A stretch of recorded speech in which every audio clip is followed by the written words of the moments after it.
soutenu même l'armée congolaise à l'époque.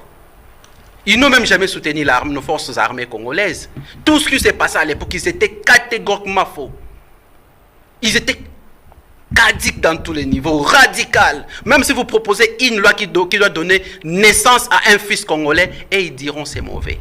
Mais aujourd'hui, avec la littérature qui nous amène sur le plateau, c'est par manque de maîtrise de cette histoire. Okay. J'aime amener les gens à aller lire, si tu auras le temps, aller acheter les livres La conférence d'Accra, organisée par le président Kwame Nkrumah le 24 avril 1958. Dans cette conférence, il y avait tant de personnalités qui ont répondu. Il y a Emery Patrice Lumumba, il y a Roberto Holden, le premier médecin noir angolais qui a dirigé l'hôpital de Kitambo. Vous avez connu encore Joseph Gilmore qui représentait la Rhodésie du Sud qui est le Zimbabwe. Dans cette conférence, l'objectif était quoi? Parce qu'ils ne maîtrisent pas la gestion des institutions. On gère parce qu'il y a conflit. Aucun chef d'État peut venir gérer un État sans conflit.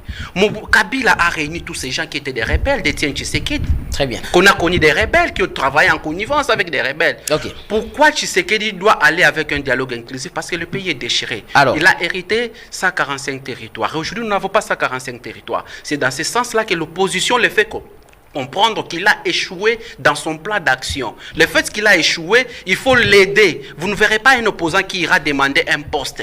Nous irons faire comprendre à Tshisekedi, tu as vendu le pays. Vous allez parler de l'accord de Washington, je pense, où aujourd'hui